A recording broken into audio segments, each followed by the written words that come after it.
Hello everyone. Today we are going to discuss Coulomb law in the vector form. Okay. तो आज हम Coulomb law के बारे में पढ़ेंगे जो वेक्टर फॉर्म में हमें मिलता है या वेक्टर फॉर्म में हम उसको कैसे लिख सकते हैं, इसके बारे में आज हम देखेंगे।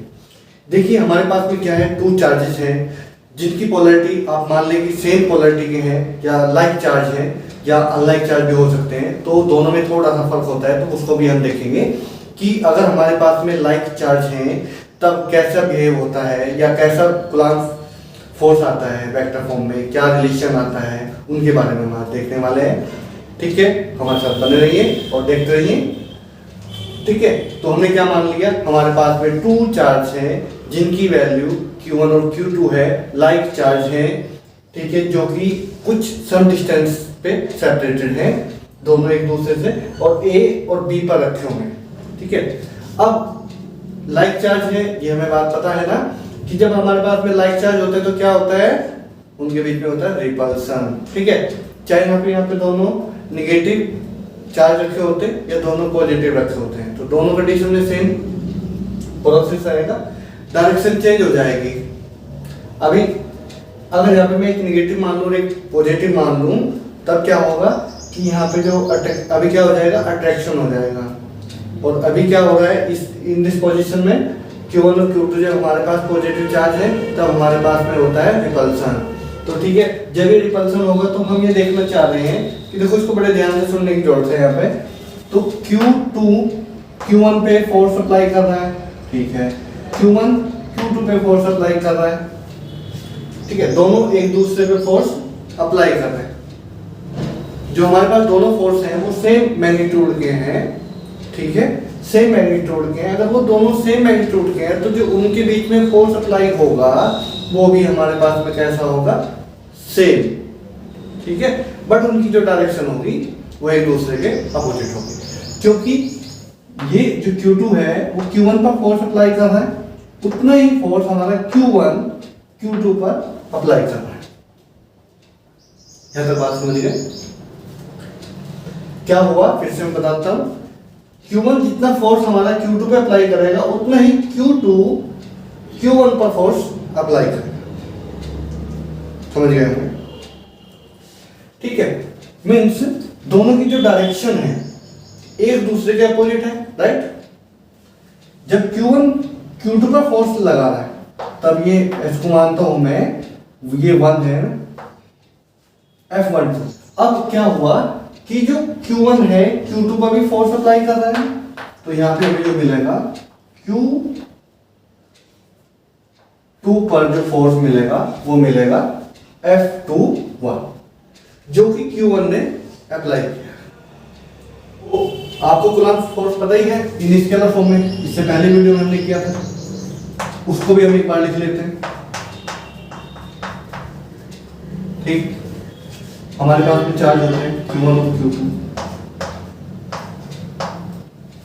ठीक है, अब ये होता है कि जब स्केलर और वेक्टर फॉर्म में क्या डिफरेंस होता है, पहले तो हम इसको बता दें। ठीक है, कूलम्ब्स इन स्केलर फॉर्म में और वेक्टर फॉर्म में क्या डिफरेंस होता है। अगर हम किसी को वेक्टर फॉर्म में लिखना चाहे, कूलम्ब फोर्स हो या कुछ भी चीजें हमें वेक्टर फॉर्म में लिखनी है या स्केलर फॉर्म में लिखनी है, उनमें डिफरेंस क्या होता है उसको हम देखेंगे। देखिए, जब हमारा कोई एक वेक्टर, मैं मानता हूं कि वेक्टर हमारे पास A है, तो इस वेक्टर के पास में क्या चीजें होती हैं, एक मैग्नीट्यूड होता है, सेकंड उसकी डायरेक्शन होती है। अगर हमें मैग्नीट्यूड पता है, अगर हम उसमें डायरेक्शन की मल्टीप्लाई करा दें तो हमारा क्या बन जाएगा, वेक्टर। बस यही करने वाले हैं। मीन्स हमारे पास में जो मिला है, जो कूलम्ब लॉ हमने निकाला था, इन स्केलर फॉर्म में निकाला था, और हमें ये फॉर्म हमें मिली थी स्केलर फॉर्म में। अब इस फॉर्म में क्या कमी रह गई वेक्टर फॉर्म में जाने के लिए, मैग्नीट्यूड तो हमारे पास है, क्योंकि हमें पता है स्केलर, जो स्केलर क्वांटिटी होती है उनके पास अकेला केवल क्या होता है, मैग्नीट्यूड होता है, और डायरेक्शन नहीं होती। तो यहाँ पे क्या होगा, हमने इसमें बस डायरेक्शन की मल्टीप्लाई करा देंगे।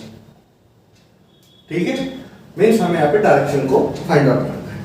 देखिए यहाँ पे डायरेक्शन कैसे लगाएंगे, इसने इस पर फोर्स लगाया, इसकी जो डायरेक्शन थी वो कैसे थी, R21, ठीक है, R21, इस पे कैसी डायरेक्शन है, R12, ठीक है।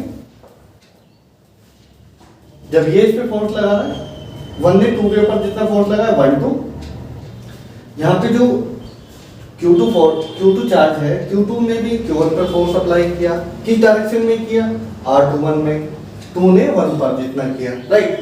ये चीजें हमें पता है, इसको हमें करना है, ठीक है। अब हमारी डायरेक्शन लग गई। अब दूसरा जो पॉइंट है वो क्या है, अभी हम यहाँ से देखेंगे कि जिनकी हमारी सेम डायरेक्शन है उनको एक साथ लेंगे, और जिनकी हमारी अपोजिट डायरेक्शन उनको हम नहीं लेंगे। जो हमारी सेम डायरेक्शन है सिर्फ उनको लेंगे, और जो हमारी अपोजिट डायरेक्शन है उसको नहीं लेंगे, ठीक है। बस इतनी सी बात ध्यान रखनी है।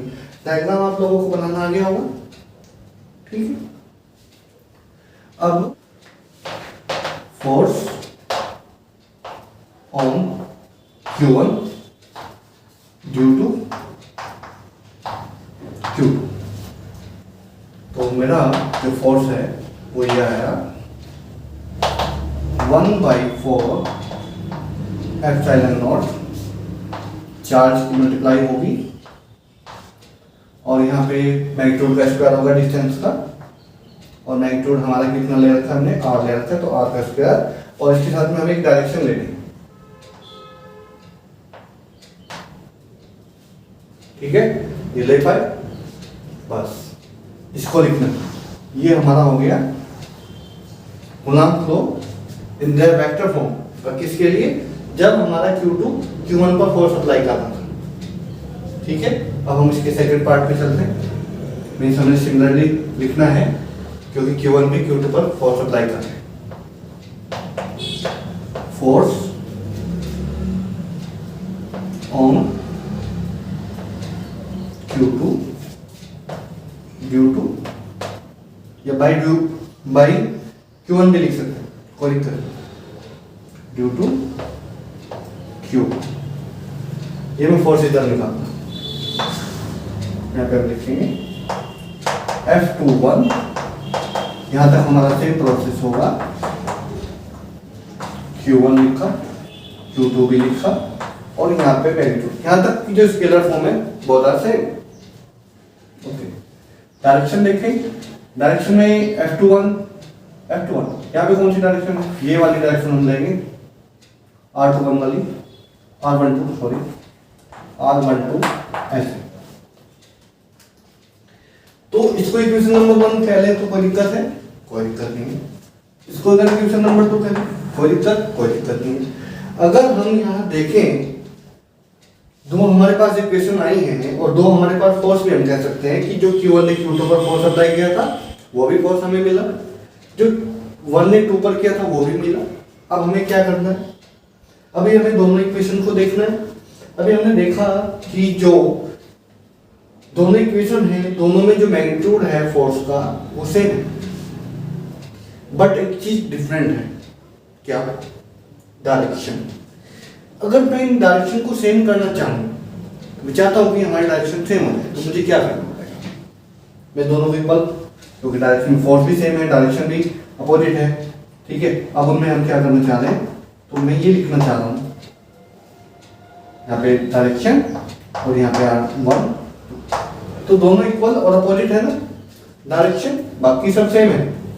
और ये मैं वैल्यू अगर इसमें इस्तेमाल करूँ, यूज करूँ, तो मुझे क्या मिलेगा, अगर मैं ये वैल्यू यहाँ पे जो हमारी वैल्यू है किसकी, डायरेक्शन की, और यहाँ पे क्या है, ये किसके इक्वल है, -R12 कैप, ठीक है। जब भी कैप हमें दिखे तो हम समझ जाएंगे कि हमें क्या मिला हुआ है, डायरेक्शन मिली हुई है। चलिए तो इसको यूज करते हैं। तो यूज करने से मुझे मिलेगा 1 2 -1/4 epsilon not Q1 Q2 by R² और क्योंकि माइनस मैंने पहले ऑलरेडी लगा दिया है तो यहाँ पे मुझे मिलेगा 1 2।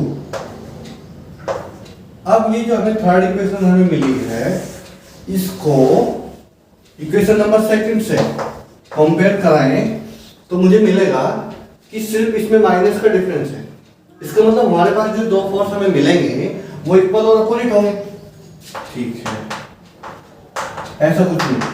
ठीक है, माइनस चाहे इस पे लगाओ चाहे इस पे लगाओ, वो हमारी मर्जी है। तो दोनों में से किसी एक पर माइनस लगे। फॉर्मूले के हिसाब से जो भी है कि हमारे पास 1 इधर आया माइनस का, तो इससे कोई ज़्यादा दिक्कत नहीं है, राइट। तो ये हमें फोर्स मिला। और आपको सभी को पता है ना, न्यूटन थर्ड लॉ था, तो उसमें हम क्या बोलते हैं कि जो हमारे फोर्स होते हैं वो इक्वल और अपोजिट लगते हैं। तो यहाँ पे वही सेम कंडीशन है, दो फोर्स है इक्वल और अपोजिट। जो हमारा कूलॉम्स लॉ है वो किसको होल्ड करता है या ओबे करता है? कूलॉम्स लॉ ओबे करता है न्यूटन का थर्ड लॉ।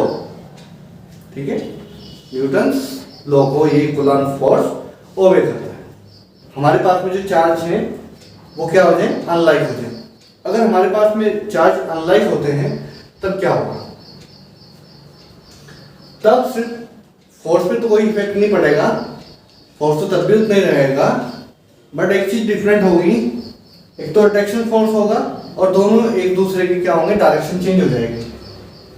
ठीक है, अब यहाँ पे लगा हुआ है, यहाँ पे 2 1 और यहाँ पे 1 2। अब ये डायरेक्शन क्या हो जाएगी, चेंज हो जाएगी। कब हो जाएगी? जब दोनों के बीच में अट्रैक्शन फोर्स होगा। ठीक है, तो ये ज्यादा ध्यान रखना है। बाकी सब कुछ बिल्कुल ओके। ठीक है, ये आप लोगों को समझ आएगा? ठीक है, बस छोटा सा ध्यान रखना है कि हमें डायरेक्शन का ध्यान रखना है। तो डायरेक्शन डिपेंड करेगी कि हमारे पास चार्ज क्या है। Thank you for watching and happy learning. Bye bye, take care.